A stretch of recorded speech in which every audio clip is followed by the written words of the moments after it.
We both know who we are.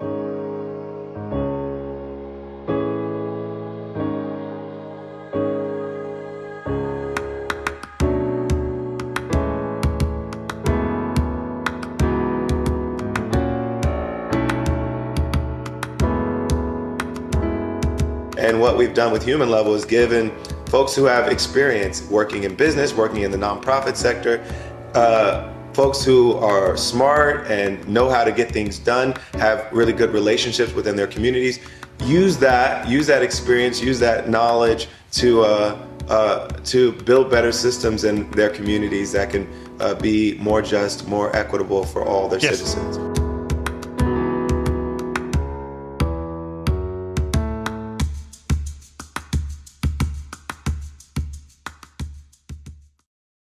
Good afternoon. I'm Jonathan Capehart, opinion writer for The Washington Post. Welcome to Washington Post Live. He is one of only 16 people and the first Black man to reach EGOT status, meaning he's won an Emmy, a Grammy, actually 12 of them, an Oscar, and a Tony. When he's not serving as a coach on NBC's The Voice, he's touring the country and advocating for racial equity. He is John Legend. John, welcome to Washington Post Live. Jonathan, it's great to see you. Great to see you too. So let's just jump right on into it. You are best known, obviously, as a singer and a songwriter, but you seem, at least right now, more focused on activism. What spurred that pivot? Well, to be honest, I'm still more focused on music. I am in the middle of my Bigger Love tour. I've been writing a lot of music for my next album, which will come next year. So I'm still very, very focused on my day job. But I've always believed that musicians and other people in the public eye have a unique position where we can try to make the world better using our influence, using our success, our fame, our following out there in the world. To try to turn people's attention toward issues that affect all of us. And so I looked at people like Harry Belafonte and Paul Robeson and Nina Simone and Mahalia Jackson. And I always believed that a musician's role was bigger than just making music, that we had an awesome opportunity and I believe a responsibility to try to make the world a better place. And so I've tried to do that throughout my music career, never giving up my day job, but always believing that I can leverage the opportunities that my day job have provided me to try to make life better for other people. And I even wrote an essay about this when I was 15 years old. McDonald's had a Black History Month essay competition called Future Black History Makers of Tomorrow. And the prompt was, how do you plan to make Black history? And my answer was, I'm going to become a successful artist and I'm going to use that success to help my community. And I said that in 500 words or less. And I'm trying to, live that vision out for myself now. Wow, at 15, you already knew what you were going to do and how you were going to do it. And since you mentioned Nina Simone, I bring this up with artists all the time when I interview them here on Washington Post Live, and she famously said, "An artist's duty is to reflect the times." And so I want to use that saying of hers to get you to talk about Human Level and how Human Level reflects the times. What inspired you to create that program? Well, we just launched Human Level, and Human Level is focusing in on local government, working in our cities, working in our counties, and saying on a human level, how do we connect with the issues that the folks in these cities are dealing with? How do we address big systemic issues on a local level? And we started Human Level with an organization called Fuse Corps, which has been working in cities for a long time, putting fellows into communities, trying to solve problems for the mayors and for the city leaders. And we wanted to have a special focus thinking about, what we've all been through over the past 2 years with COVID, with George Floyd and all these other issues that the nation has been dealing with, but looking at it from a local perspective. How do we deal with the activist community, the organizer community? How do we work with the entire community to listen to the concerns that people are dealing with, and then have people whose mission in their roles in local government is particularly to listen and learn and to govern in a way that makes these local governmental systems more equitable. So they're answering questions like, how do we reallocate our budget so we care more about mental health issues than about incarcerating people? How do we make sure that vaccine access is throughout the city and not just in certain neighborhoods? How do we make sure we look at environmental racism and the ways that that's affected certain communities? How do we make sure that when we're planning future development and when we're planning zoning and all these other things, that we're thinking about everyone in the community, not just the powerful few? So we've hired some amazing folks, amazing fellows in 11 cities, 50 fellows who are going to be in their communities at the behest of the mayors and the city leaders, saying, how do we focus on equity from our role here in city government? How do we make sure that these systems are responsive to the entire community and are providing the kind of support that the entire community needs? Yeah, and one of those 11 cities is Washington, D.C. I also know Atlanta and Birmingham, Alabama. Let me get you to talk about the Free America campaign, which is focused on voting rights. Mhm. What specifically are you doing in that realm? Well, Free America was a campaign we started a while ago. It's funny you mentioned Nina Simone. When I received the Oscar for Glory, along with my brother Colin, I was on stage and I literally quoted that quote, that it's an artist's duty to reflect the times that we live in. And I also said from that stage that America was the most incarcerated country in the world. And that's the truth. We incarcerate so many people, and at a higher rate than any other major country in the world. And so it's not just a number. Those are families, those are members of communities, and their families are affected, their communities are affected, and it's also very expensive to do.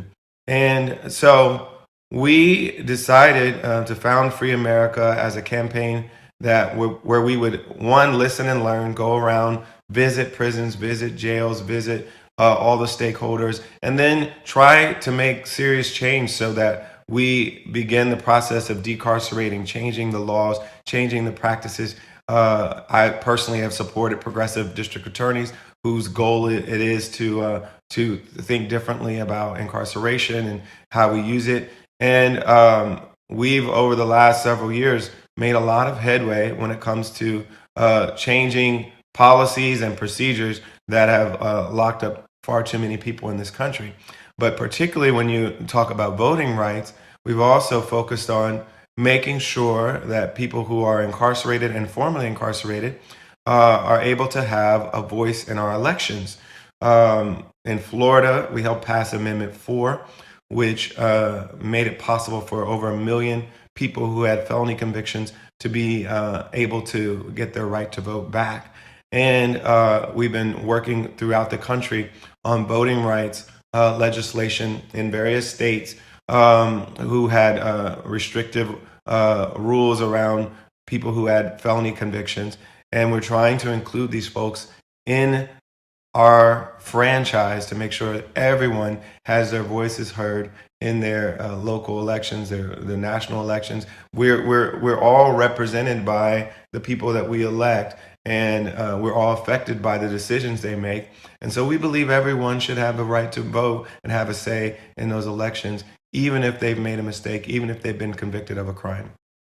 You know, I'm going to put a pin in voting rights for a second, because when you're talking about the formerly incarcerated, but also mass incarceration, it brings to mind an audience question that we have from California, from Marsha Witchergen, and I'm sorry if I'm mispronouncing your name, Marsha, but she asks, what's your present view of restorative or transformative justice for our criminal injustice system?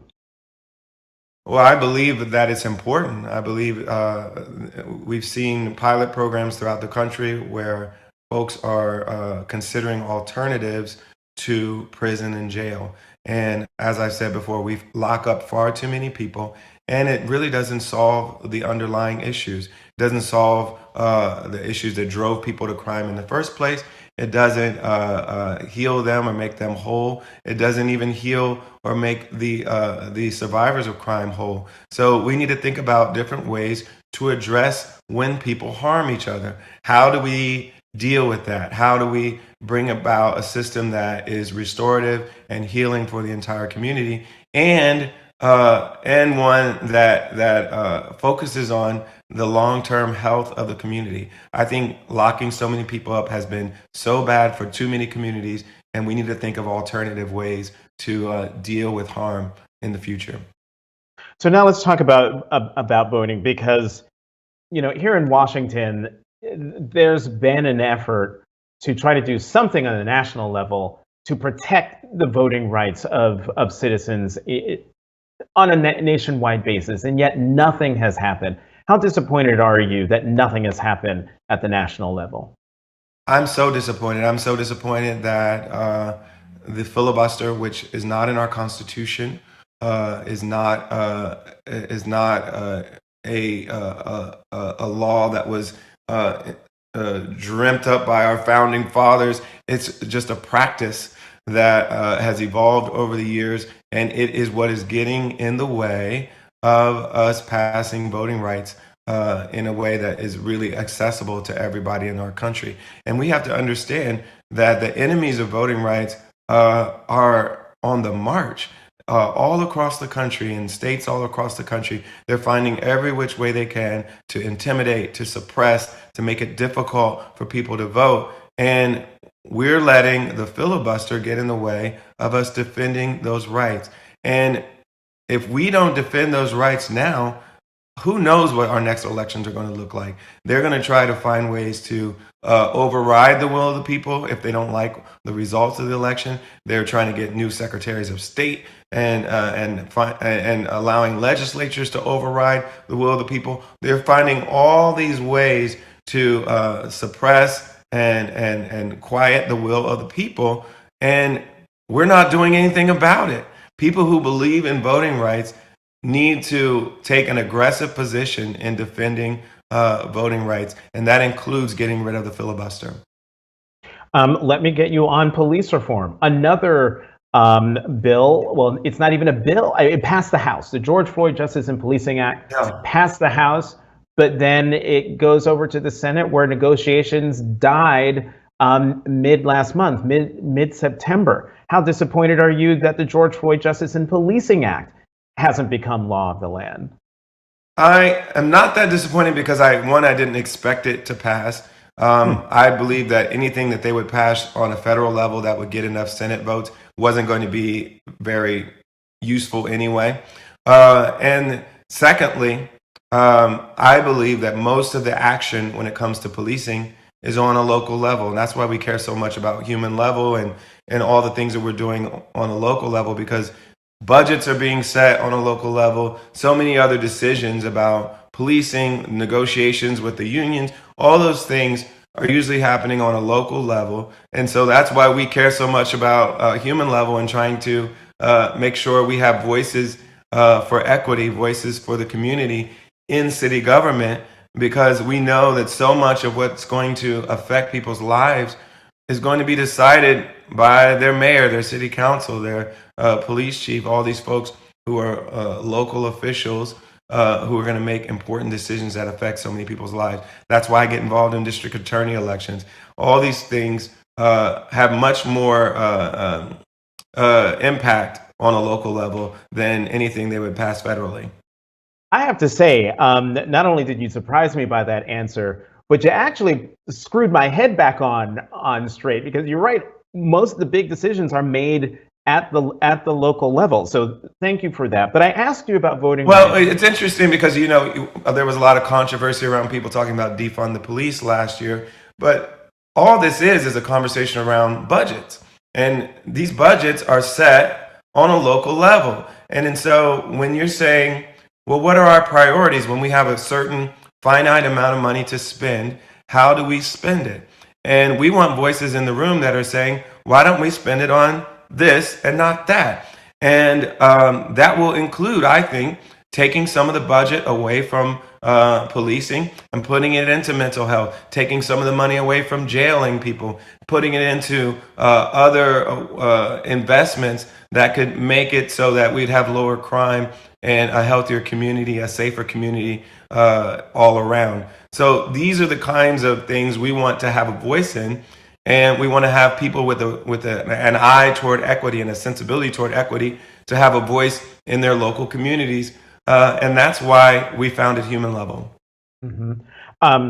Again, I asked about police reform and voting rights because these are conversations that are happening at the national level, and in particular, they're important to the Biden-Harris administration, to President Biden and Vice President Harris. And to be clear, Jonathan, I do believe that voting rights needs to be handled on the national level, because these different states are putting all these laws in place, but the national government has the ability to set a floor for voting rights to where none of these states can go below that floor.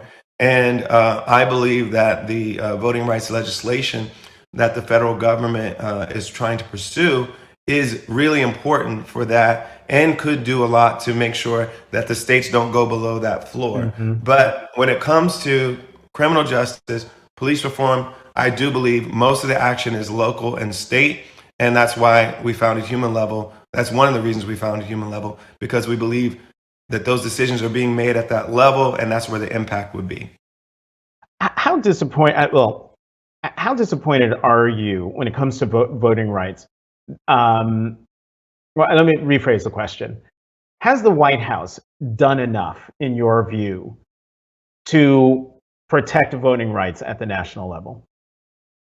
Well, the bottom line is we keep hitting the same roadblock. Kyrsten Sinema, Joe Manchin, folks that keep standing by this relic of Jim Crow, the filibuster, and they don't believe voting rights are important enough to get rid of the filibuster, or at least change the use of the filibuster. So I know Joe Biden wants this voting rights legislation to pass. I know Kamala Harris wants this voting rights legislation to pass. But I don't know how we get to yes if we can't get Kyrsten Sinema and Joe Manchin to get to yes, and that will involve at least changing the filibuster.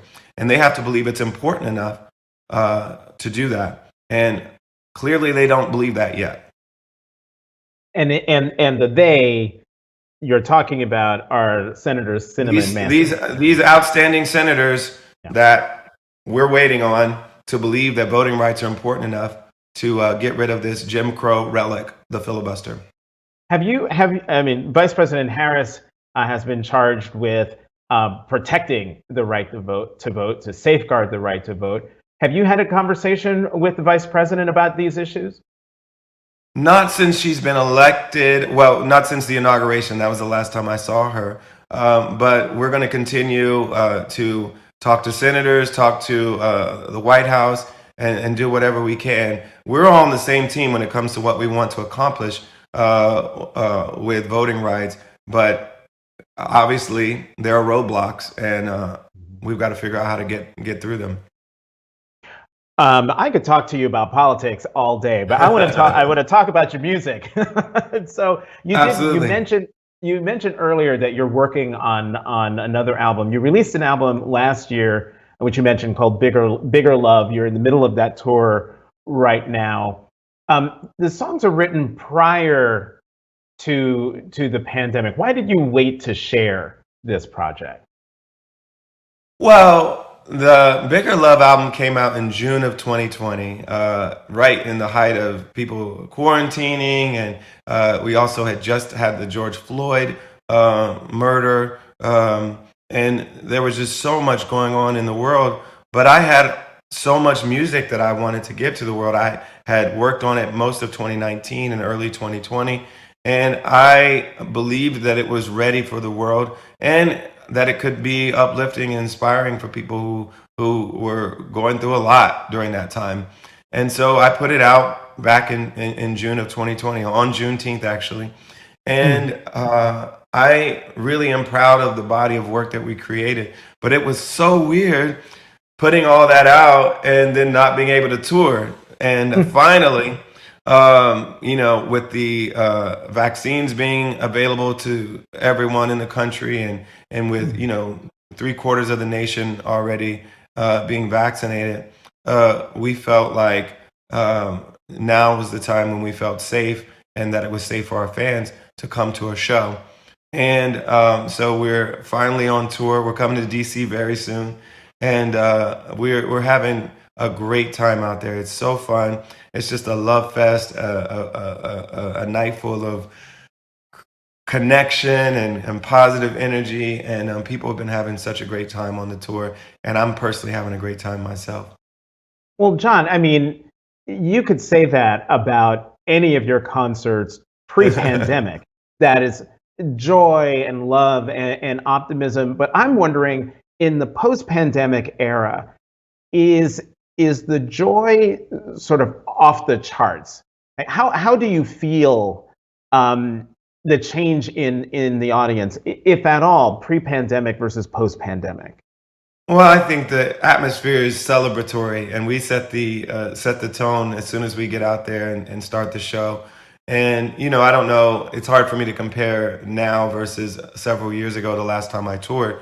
But the atmosphere is definitely celebratory. I think people are excited to be back in a venue together and enjoying music together. A lot of people have told me that this was their first show that they've been to since everything was postponed or canceled or locked down last year.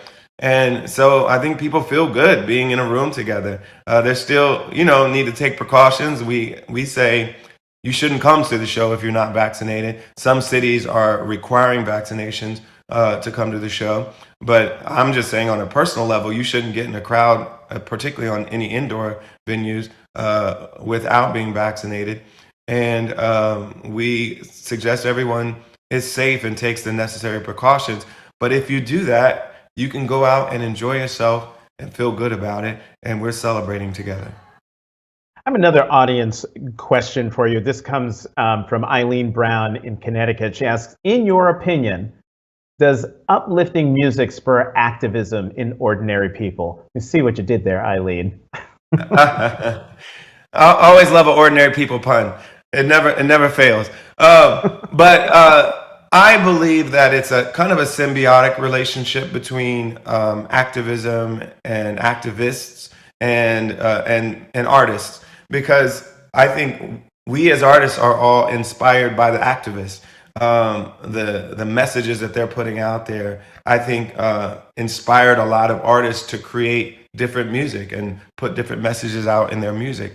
But then also, when we create this music, people use it as soundtracks to them marching. They use it as inspiration to galvanize people and bring them together, having them singing the same song. I know my song Glory is just like that. It was inspired by folks in Ferguson marching, and inspired by Dr. King and all those great folks who have over the years stood up for civil rights, stood up for the right of Black people to be treated as human in this country. And we wrote that song responding to them, inspired by them, and then they turn around and march with the song that we wrote inspired by them. So it really is a back and forth where we're energizing each other. Let me get you to talk a little bit more about something you posted on Instagram, where you wrote, "It's important for us to continue to show the world the fullness of what it is to be Black and human." Absolutely. And I was talking about that when I was releasing my album last year. And, I was thinking about, well, these are dark times, and we're marching in the streets, and we're having this racial reckoning. But I also knew that I created music that was inspiring and full of joy and love. And I know that's part of our experience too. And so I didn't want to go back and rewrite an album of protest anthems in that moment, I wanted to say, hey, this is part of who we are too, and it's part of us being fully human. And hopefully the music was inspiring and uplifting in that way. But Black artists, you know, we care about what's going on in the streets. We care about the struggles that we're all a part of, and our families are affected by. But we also write about the full human experience, and we shouldn't limit our art to writing only about these political struggles that we're going through. You're on tour right now with Bigger Love. And I'm no musician, so I don't know if you can do these two things at the same time, be on tour, but also work on another album. Do you have another album in the works?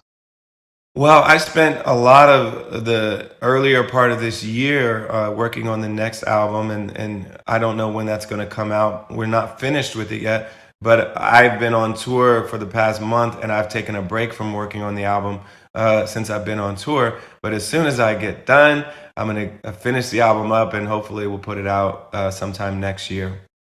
Which do you like? Which do you like more? Creating I the love music that both. gets you on tour, or getting on tour? I love both, honestly. It's a very different experience, though, and there's a lot of joy that I get from actually creating the song. So being in that room, I'm usually with another writer or maybe a couple of other writers, and us coming up with something together that we are really excited about and we're really proud of. There's a euphoria. There's a, it's like it's a adrenaline hit. It makes you feel good, and creating and mixing and doing all the little things that make the record sound exactly the way you want is a fun process for me. I love it. But I think my favorite is being out there and performing those songs, because you feel the energy of the audience, and particularly after this pandemic where we couldn't feel that for so long, I missed it. And I love that energy. I love that feeling of us being in the same place and enjoying music together.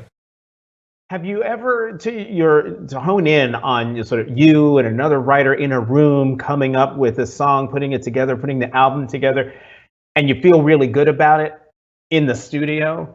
Have you ever had a song where you felt good about it in the studio, but then you performed it and it didn't land as well as you thought it would with the audience? Well, yes. Well, even before that, there are songs that you're excited about in that moment that you wait a week and you're like, I don't love it. So sometimes you just need some distance. So I write a lot of songs. So like this year, I've written like 60, 70 songs that I'm going to narrow down to like 14 or 15 for the next album. So I write a lot of songs.